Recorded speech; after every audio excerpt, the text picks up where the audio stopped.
Mind था गौतम कुमार उर्फ सोल्डी son of Shambhu Singh, जो ग्राम काव रानी तालाब थाना क्षेत्र का निवासी है, जिसका इस क्षेत्र में प्रॉपर गैंग चलता है।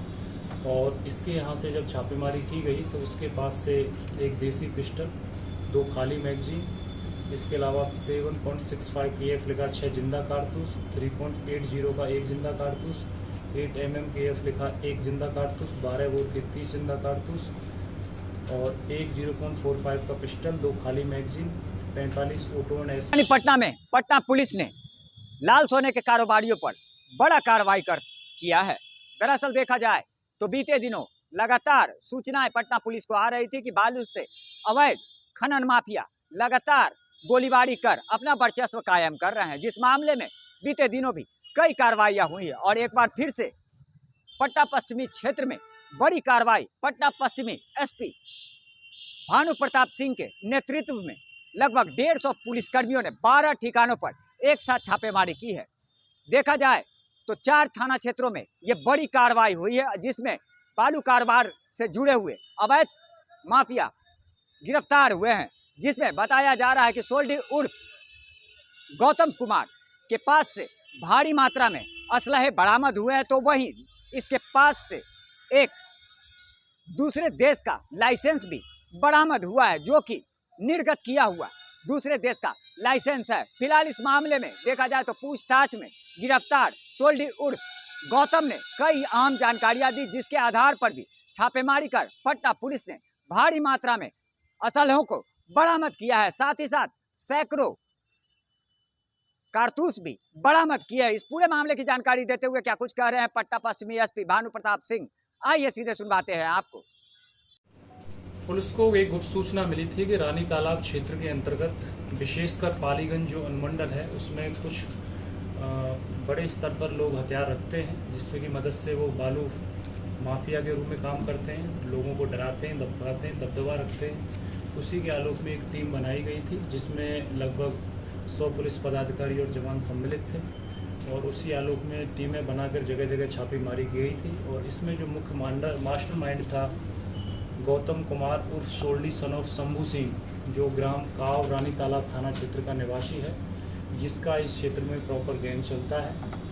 और इसके यहाँ से जब छापेमारी की गई तो इसके पास से एक देसी पिस्टल, 2 खाली मैगजीन, इसके अलावा 7.65 KF लिखा 6 जिंदा कारतूस, 3.80 का 1 जिंदा कारतूस, 8 mm KF लिखा 1 जिंदा कारतूस, 12 बोर के 30 जिंदा कारतूस और एक 0.45 का पिस्टल, 2 खाली मैगजीन, 45 ऑटो एंड SP लिखा 110 जिंदा कारतूस इसके यहाँ से बरामद किया गया था। और इसकी निशानदेही पर ब्रज बिहारी यादव के यहाँ पर छापेमारी की गई तो उसके घर से 2 देसी पिस्टल, 4 खाली मैगजीन, 9 जिंदा कारतूस 7.65 mm के, 8 mm के 10 जिंदा कारतूस, एक फाइटर, एक चाकू और एक खुबरी बरामद की गई। और इस संदर्भ में रानी तालाब थाना में केस नंबर 335/25 दर्ज किया गया है। इसके अलावा अन्य इन अभियुक्तों की निशानदेही पर और भी संभावना थी, तो उसमें राहुल कुमार के घर से .315 का एक राइफल, .315 बोर का 8 mm लिखा 211 जिंदा कारतूस, एक मैगजीन। इसके अलावा फिर हरक प्रसाद के यहाँ छापेमारी की गई, उसके यहाँ से .315 बोर का एक राइफल, एक दुनाली बंदूक, 12 बोर के 52 जिंदा कारतूस, 52 बोर के 51 खोखा, .315 बोर का 8 mm लिखा हुआ 32 जिंदा कारतूस, .315 बोर का 8 mm लिखा हुआ 19 खोखा, एक खाली मैगजीन इसके यहाँ से बरामद की गई थी। इन दोनों अभियुक्त राहुल कुमार और हरक प्रसाद के पास जो पूछताछ की गई इनसे, तो उनके द्वारा बताया गया कि इनके पास लाइसेंसी हथियार है, लेकिन जब विस्तार से जांच की गई तो वो मानकों का पालन नहीं करते थे। उनका स्वीकार्य सीमा जो होती है कारतूस की, उससे ज़्यादा कारतूस पाए गए, दूसरे व्यक्ति के पास कम कारतूस पाए गए। इसकी सूचना इन्होंने न तो थाने को दी थी, इसलिए इनको भी जब्त किया गया है, सना इसमें दर्ज की गई है। उपरोक्त मामले में FIR भी दर्ज की गई है और लाइसेंस निरस्तीकरण के लिए इनको वरीय पुलिस अधीक्षक महोदय को लिखा जा रहा है, उसके माध्यम से उचित चैनल के माध्यम से हो जाएगा। जो इसका मास्टरमाइंड है पालीगंज क्षेत्र, विशेषकर रानी तालाब क्षेत्र में जो दबदबा कायम रखता है, गोल्डी उर्फ जो गौतम है, इसको इसमें गिरफ्तार किया गया है। और इसका पूर्व में लंबा आपराधिक इतिहास रहा है। रानी तालाब थाना में ही इस पर 4 मुकदमे दर्ज हैं, 13/22, 195/18, 67/12, और इसके अलावा 231/20 ये केस इस पर दर्ज हैं। ये बालू माफिया के रूप में काम करता है और साथ ही साथ इसके पास बड़े हथियार भी थे और भी इसका बड़े लोगों से कनेक्शन है वहाँ पे जो भी अवैध गतिविधियों को संचालित करते हैं और उन सब पर हम लोग कार्रवाई कर रहे हैं। ऐसी हमारी निकट भविष्य में भी कार्रवाई रहेंगी। अगर हम इस पूरी बरामदगी को अगर संक्षिप्त में समझें तो जो पूरे 12 ठिकानों पर छापेमारी विभिन्न जो संदिग्ध थे उन पर की गई, तो उसमें इस तरह से कुल समरी है।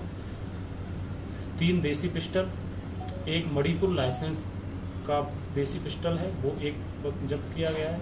.315 बोर का राइफल एक है, एक अन्य राइफल है, दो नाली बंदूक है। इस तरह से कुल 7 हथियार हैं। अगर हम कारतूस में बात करें तो कुल 462 जिंदा कारतूस इसमें जब्त किए गए हैं।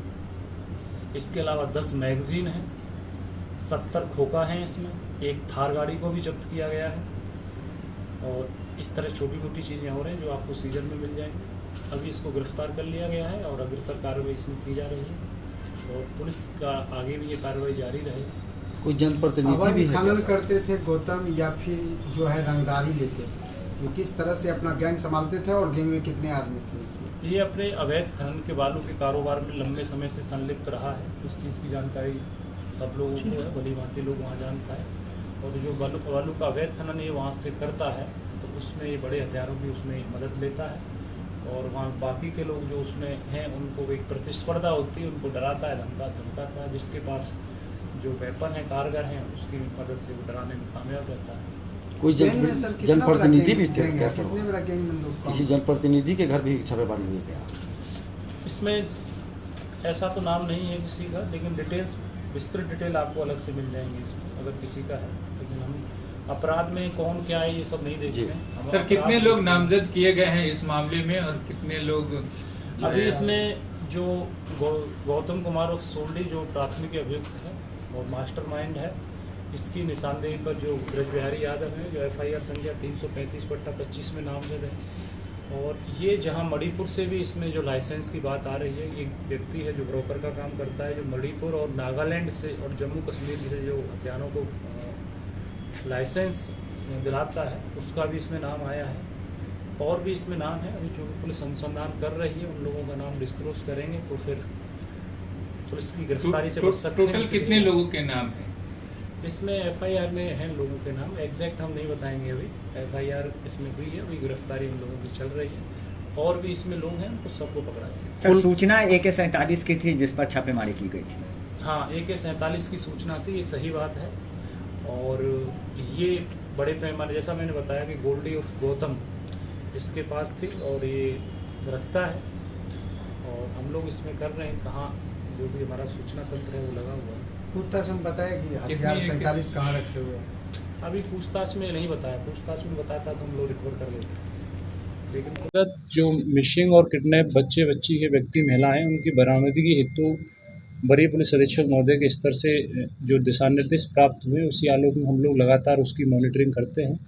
हमारे यहाँ एक इसके लिए प्रॉपर एक सेल गठित की हुई है और उसी क्रम में विगत 24 घंटे में 6 रिकवरी बरामदगी की गई है, जिसमें जानीपुर थाना कांड संख्या 768/25 के केस में बरामदगी हुई थी। रानी तालाब 332/25, बेऊर 482/25, फुलवारी शरीफ 1393/25, सिगोड़ी 115/25 और नेवरा थाना कांड संख्या 178/23 में बरामदगी की गई है। कुल 6 इसमें रिकवरी है विगत 24 घंटे में और आगे भी अभियान जारी रहेगा।